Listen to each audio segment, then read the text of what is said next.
Every classic has a past, but this one is being built for the future. Welcome to Corky's Classics, Project CudaCat, where a small team takes on a monster mission to restomod a 1970 Cuda for SEMA 2027. In this episode, the team needs to decide where this build is going. But before they do that, they have to understand where it came from. Here's the totally new Plymouth Barracuda. Fast new version of the car that started America thinking fastback. In April 1964, Plymouth came out with the Barracuda. It was a high-performance muscle car. Actually was introduced even before the 64.5 Mustang. Why couldn't you get a big car like your brother, the doctor? Or even a funny little car like your sister, the soldier? No, you had to get a banana Cuda. Barracuda, Mama. Barracuda, Carabuda. And it morphed into what is the greatest example of a Plymouth product in 1970 with the introduction of the Cuda. Cuda, meanest, leanest pony car of them all. Let me show you what driving is all about. Plymouth makes it. And from 1971 to 1974, it became the most popular muscle car ever developed by any American manufacturer. And 70 and 71 were the most iconic. That's when they introduced the Hemi and the 446 pack. A 440 with 390 horses. And the Shaker hood. The all-new Shaker hood for Hemi Cuda is the last word in performance hoods. The Shaker hood fresh air induction system delivers maximum performance. The Hemi engine, the hood had an opening in it, and the air cleaner sat on the carburation so that when the engine was running, the hood would shake. Because it's independent of the hood itself, it protruded up above. It was an air intake too. That's why they call it the Shaker hood. Who else has a Shaker hood? Nothing but the Plymouth Cuda. And that's why it's so desired by collectors and drivers today. The sad thing was Plymouth pulled the plug on the Cuda in 1974. Was the cost of fuel, government regulations, emissions. The immediate shortage will affect the lives of each and every one of us. In our factories, our cars, our homes, our offices, we will have to use less fuel than we are accustomed to using.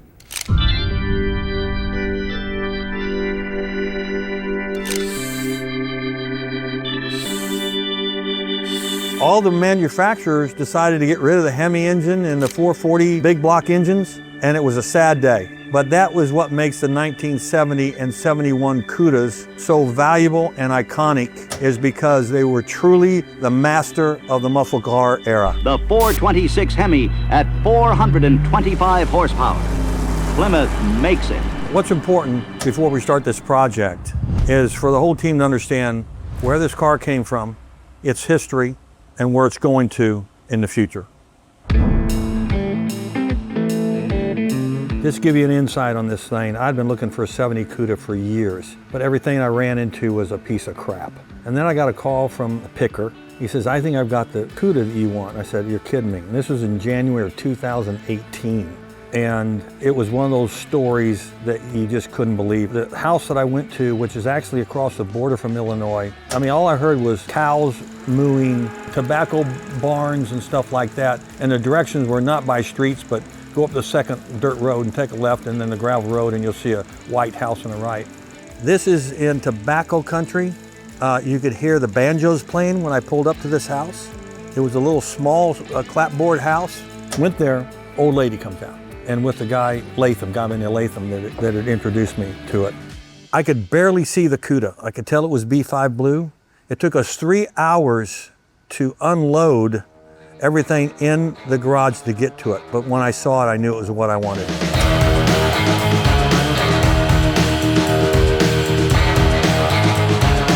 If you talk about a wild child for a Cuda, this was your wild child.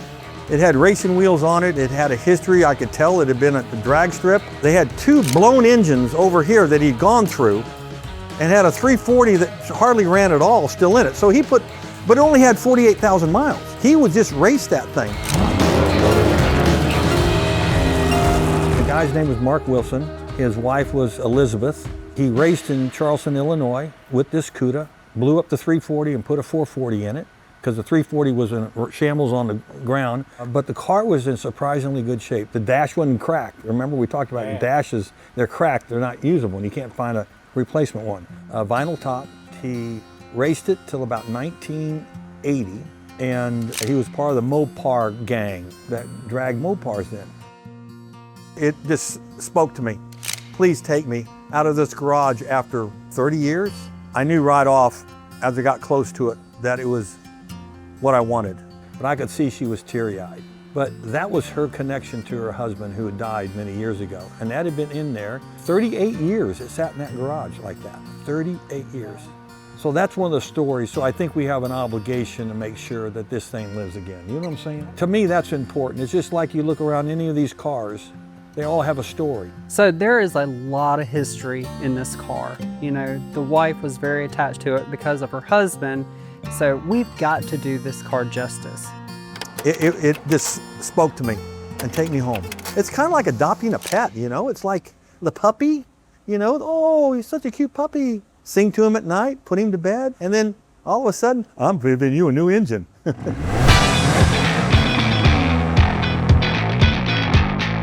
So, we're gonna relive that wild child. We're just gonna really boost him up. That's what we're gonna do. We're gonna put a fire in his ass he's never had before. That's what we're gonna do. All right, gang, I hope you did your homework. Oh yeah.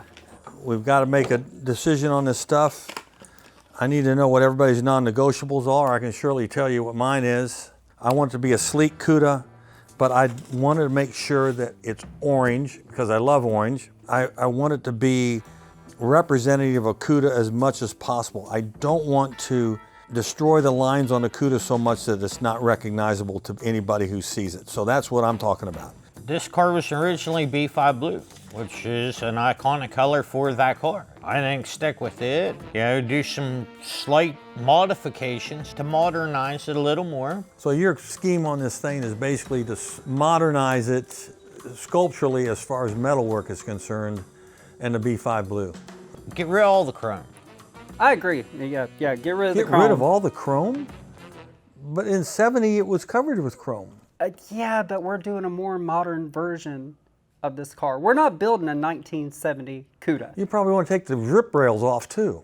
Let's get it rid of. Streamline it. Make it smooth. I don't agree with the blue. I think it was B5 Blue once. Once is enough. Listen, I hear you. Orange. I love orange too, but I don't look at this car and see orange. I see sinister. I see elegant. I mean, sinister elegance. That is what I see for this car. I don't want this thing to be just another resto mod that your dad built. Safe is not a concept. I don't do boring. Okay, so here is my idea. That's up. What is up? It doesn't. That's a Cuda? That is gorgeous. I'm kind of a traditionalist, so I'm concerned about it getting too far off what the original Cuda looked like. But from my collaborators, I'm going to assume I'm going to get a lot of pushback on that. And we'll find a common ground that works. Rob. It's got a lot of cool elements to it, but I think it's going to be a little difficult to do in the time frame we're trying to do it. That's my problem. This is what she needs to look like. Now this is just a rough draft, but this is better than orange. Oh, I agree there. It's definitely better than orange, but... Well, what's wrong with orange? Nothing's wrong with orange, but not for this build. Rob, come on. I gotta go with her. The orange, nah, like, it's too plain. Plain? Plain? Too plain? Yes, too plain. But it's got a pop to it. You bring us on here and you want to build a masterpiece. You want to build something awesome, and you come up with a plain Jane restored car. There are hundreds of people that can build this car. We don't want to build the car that hundreds of people can build. But your ego really, really upsets me sometimes. You're just egotistical about your capabilities. Oh my God! Well, that's okay. Okay, Let's listen. keep a little bit honest. Listen. Blah, blah, blah, blah, blah, blah, blah, blah, blah, blah. But I don't think it should be orange. Maybe it has hints of orange. What I'm thinking is a more wilder version of anything you can think of. Well, okay. All right. Look, I got to be open-minded, otherwise we wouldn't have you here. But we got to bring it to a close. We got to make this thing happen. So next time around, we got to have a clear concept, that we all present and vote on it, and let's go with it. That's what I'm saying. Okay. Yeah, I agree. All right. Time's ticking. Yeah. No, I know that. That's for sure. We gotta get burning on this thing. Yeah. Okay. Let's go. Let's do it.